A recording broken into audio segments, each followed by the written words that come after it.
Hey, what's up everyone? This is Snackbox. Hope you all had a great weekend. Guys, in this video, I'm gonna review my start of the free-to-play challenge.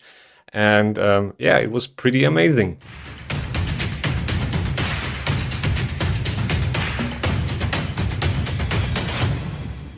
Before we start, make sure to hit that like and subscribe button. And now let's get back to the video. So, as a content creator, if you wanted to participate in that Creators Clash from the free-to-play challenge, you had to use the download link, which would give you Ugo and Taugar. We weren't allowed to use any other download link, which was fine for me because Ugo and Taugar are both pretty insane early on. Taugar is such an amazing reviver and can buff increased speed. Ugo has this decreased defense debuff on an AoE attack with block buffs and the cleanse and the heal and leech on the A1. So amazing starting champions. I was thinking about what starter champion I would want to use, and I was torn between Aethel and Kale, but in the end I decided for Kale because we will get Alice after 7 days and she will pretty much carry, through the Sacred Order faction wars.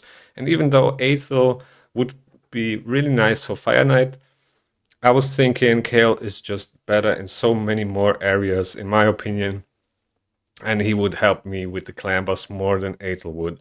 Now, I also decided for the Monkey King promo code just because I wanted to focus more on the campaign. And Monkey King would, already be at, 5-star and already pretty strong for the campaign. The other option that I considered was Toragi, but when I thought about the long-term situation of this account, I just thought that Wukong would be way better than Toragi. Toragi would be a really nice support champion early on, but at some point you would wish that you had a Wukong because he's just amazing in so many different areas and such a strong attack nuker, right? One of the best legendary champions out there in terms of damage. And yeah, I didn't want to miss out on that because it's definitely easier to pull a Toragi than it is to get a Wukong, if you're looking at it from a long-term perspective. Now, the first thing that was really nice and it was really a positive experience was this silver pack that you get when you start a new account. That was not there the last time when I started a new account. So this actually really helps you with the progression. So that's a big thumbs up. I really enjoyed the extra silver. That was pretty huge. Also with the Alice Chase, we will get 6 pieces of the Savage set, which is actually pretty nice because you can't farm it that early on constantly. So that's actually pretty huge. If you get nice rolls on it, this piece is actually pretty good to start with, but I'm not gonna use it until later. I don't know when, but yeah, it really depends on the other pieces that I will get. Also, there's this apprentice pass in the game, which wasn't in the game the last time when I started a new account. So that's also actually pretty huge and helps you with the progression. So also big thumbs up for that one. So the first thing I want to share with you guys is this little trick right here. So once you start a new account, look for a clan that is at least level 5. It doesn't matter if the people in there are active or not. The clan just has to be level 5. And the reason for that are these accessories that you can buy for clan gold. Now, it's really hard to get accessories early on, and those accessories will be 5 to 6 star. So pretty strong because you can't really farm Spider that, consistently early on without the right champions. So if you're lucky, it's a gamble pretty much, but if you're lucky and you get accessories for your starter champion, for example, for Kale, Aethel, or whatever you choose at the beginning, this can actually boost your performance significantly.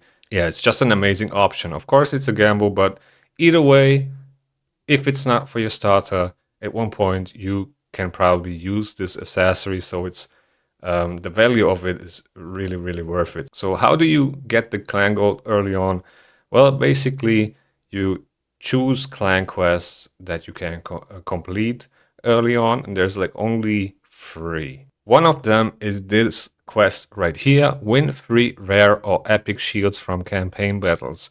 And the reason why you can complete this one is because when you complete the campaign, you will get shields. So you will get different epic gear and whatever and shields from the bosses, or if you complete one stage, at the end you will get gear, and most of the time it's like a weapon and an epic shield, and yeah, that pretty much completes this quest. Now there's also one in the expert tab where you have to get 1 or 2, I don't remember exactly, but it's pretty much the same quest, so you will technically get 550 gold just by completing the campaign. Now the third one that you actually can complete, which just takes a little bit of time and a lot of campaign farming, is the one where you have to sell artifacts to get 5 million silver. So I'm still on it. I'm still working on this one, but it's actually possible, and this will give you another 350 clan gold. So this is actually a pretty nice way to get your hands on accessories early on, and they are 5 to 6 star. So huge. Now my strategy basically was to run the campaign with Kale and Ugo, just 2 of them, so I duo it and get the 3 stars immediately, because I don't want to come back later on and 3 star all these low stages, because they don't really give you that much XP or silver. So I wanted to complete them as fast as possible, maybe get a ranking on the leaderboard, and get the rewards, because you get, for example, gems and shards and stuff like that, and silver, which will just help you with progression. Because once I get enough gems, I can buy the masteries for Kale, which I did in the end. And this also really helped me to progress faster and further in the campaign. Also, Ugo is pretty strong. You know, she can heal and revive if Kale dies. When you have that A3 ready, she can revive Kale, and you can still 3-star the stages. So that was pretty clutch sometimes, and really helped me to get the 3 stars in the normal campaign, and also some of it in the hard campaign. But once Ugo hit level 40, I swapped her out with Wukong, because Wukong was already 5-star, my Kale was 5-star, and I noticed that Ugo wasn't strong enough anymore to survive the waves, and there was no way for me to revive her. So I decided to swap in Wukong, which would, help me to complete the 3 stars on higher difficulties, and that way I was able to complete, campaign on hard and campaign on brutal in the end. So after I got my first void shards from the campaign, I opened them, and the first pull was actually super trash. Um, this is actually one of the champions you want to feed to your other champions that are actually good and can help you, because this guy just has single target attacks and doesn't really do anything that helps me. But this next pull was absolutely huge. He will carry me in so many different areas. Belloa is one of the best void rare champions you can actually pull early on. And yeah, what an amazing champion. He has all the debuffs I need, and all his attacks are AoE attacks. And yeah, such an amazing champion, and what a huge pull. My pulls from Ancient Shards were pretty bad and pretty mediocre.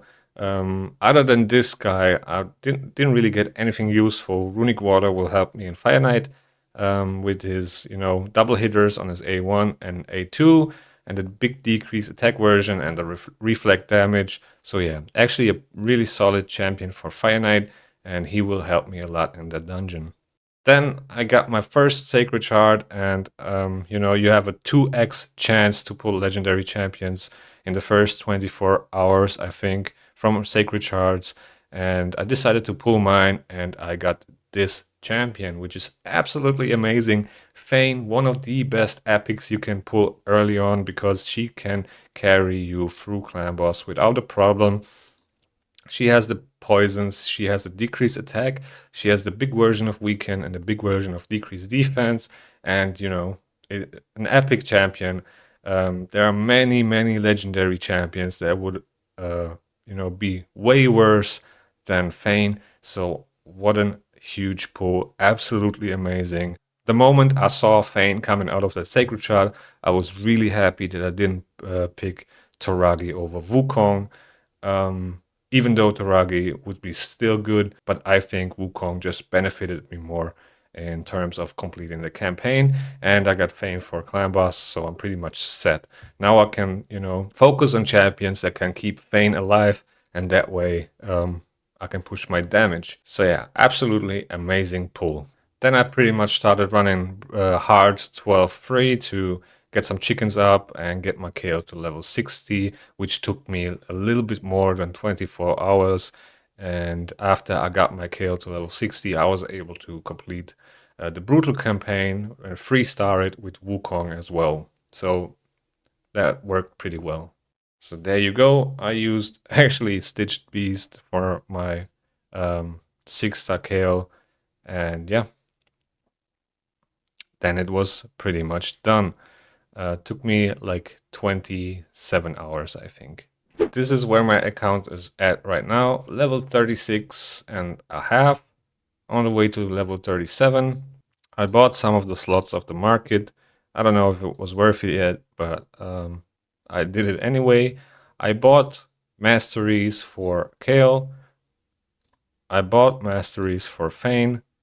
And yeah, now I'm pretty much just farming campaign.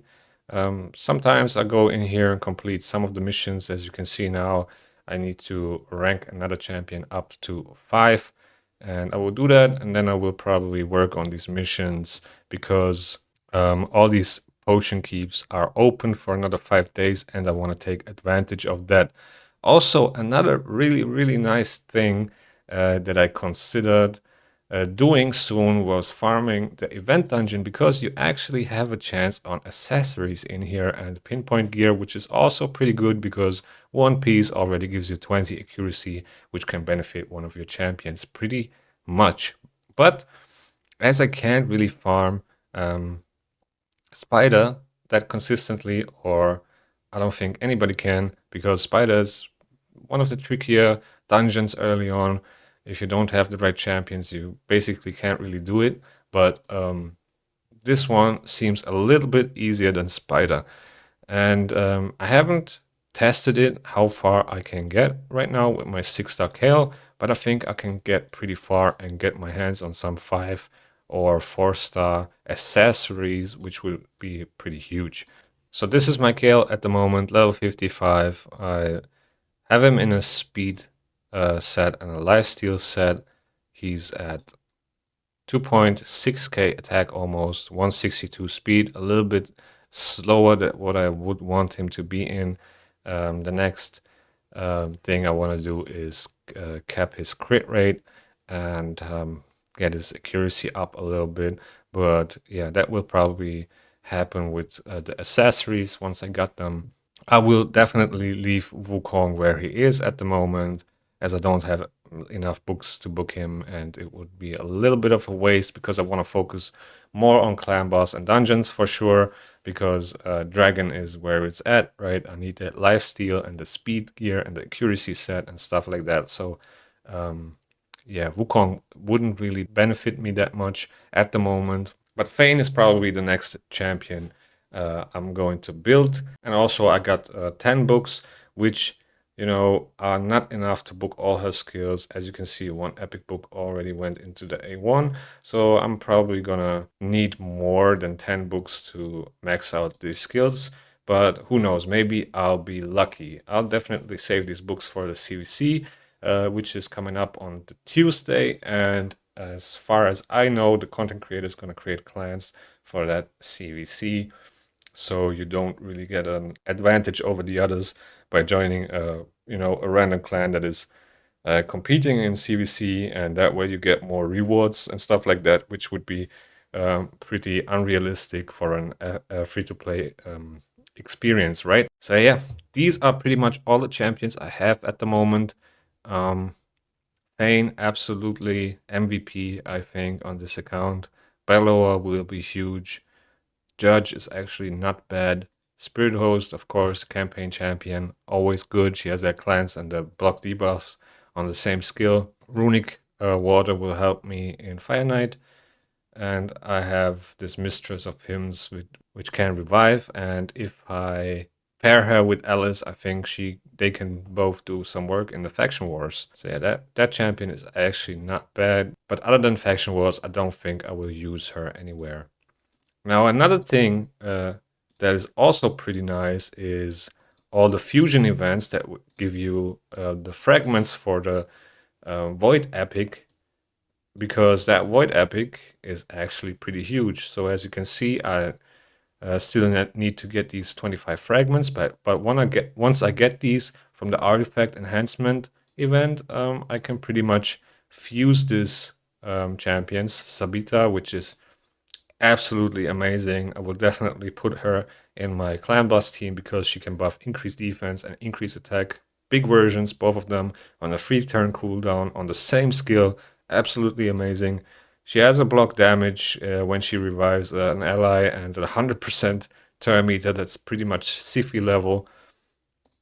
Also, she decreases the cooldown of one of this champion's skills that got revived, and she heals with her A1. So absolutely amazing. She will carry definitely the Knights Revenant Faction Wars and just overall be a huge asset for my clan boss team. And yeah, really nice that we can get this champion early on.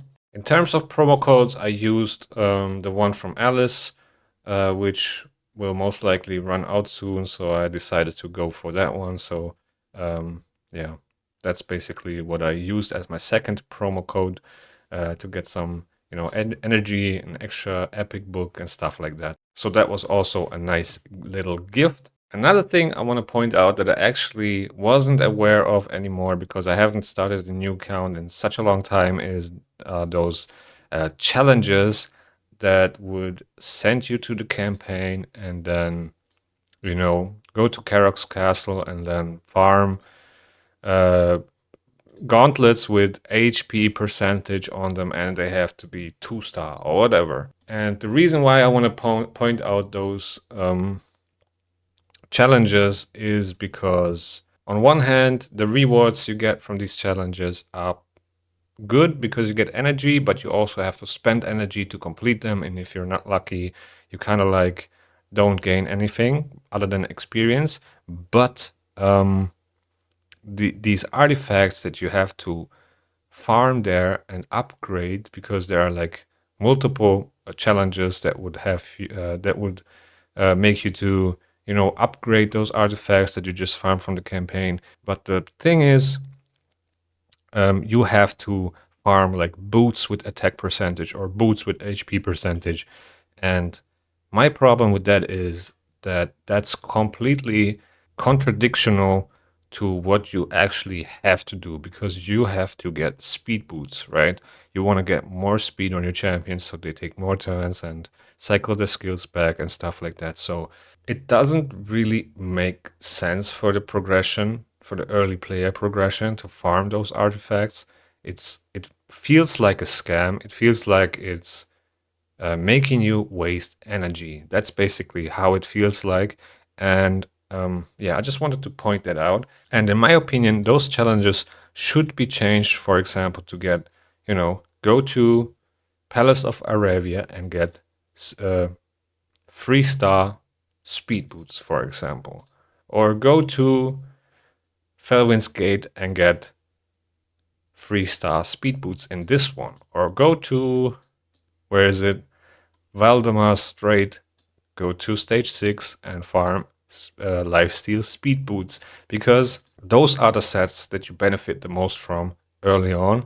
And these sets, the life and the attack set, are actually one of the worst ones. So it doesn't really make sense for the progression, but yeah, it is what it is. You kind of have to do them if you want to get your hands on more energy and stuff like that. But yeah, other than that, it was a pretty fun experience. I couldn't stop actually playing.